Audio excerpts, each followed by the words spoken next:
Verdova, what we're trying to do here is give growers money back on something that they're currently not able to get any money for. Some of the tools that we're going to be making available, some of the tools that are available out there are truly fascinating and powerful. Where production ag is headed, we need a company like Verdova to speak for the grower. We're wanting growers to bring their data in.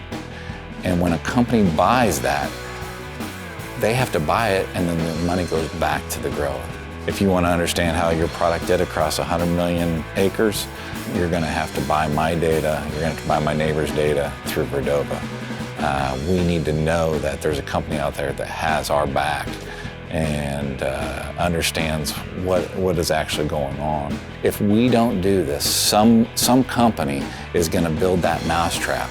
So what we tell guys is, hey, allow Verdova to bring your data in. There's really no catch. If you say, hey, I want to end that relationship, you can end it like that.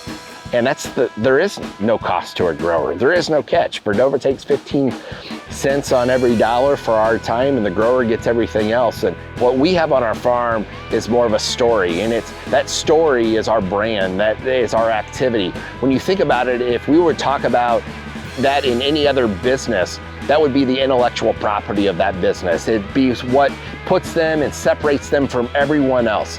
That's what we've got to start thinking. It's not data anymore, it's our intellectual property for our field, for our farm, for our communities, or however we physically look at that. And so when we start to think about it at the farm, the first question you've got to ask yourself is, am I maximizing the value of my intellectual property? As we look at becoming a member of Verdova and start to see what the power of intellectual property data is and how it is on other farms, we're really trying to think of what that end user is going to want and then see if we can capture that. We protect their information. We physically give the grower the opportunity of who it gets sold to and where. We want growers to understand that this is needed in ag today. It's a movement. We want them to feel a part of it. Because if we don't do this, it's going to be some outside company. Again, we want growers to be the one that monetize on their own data.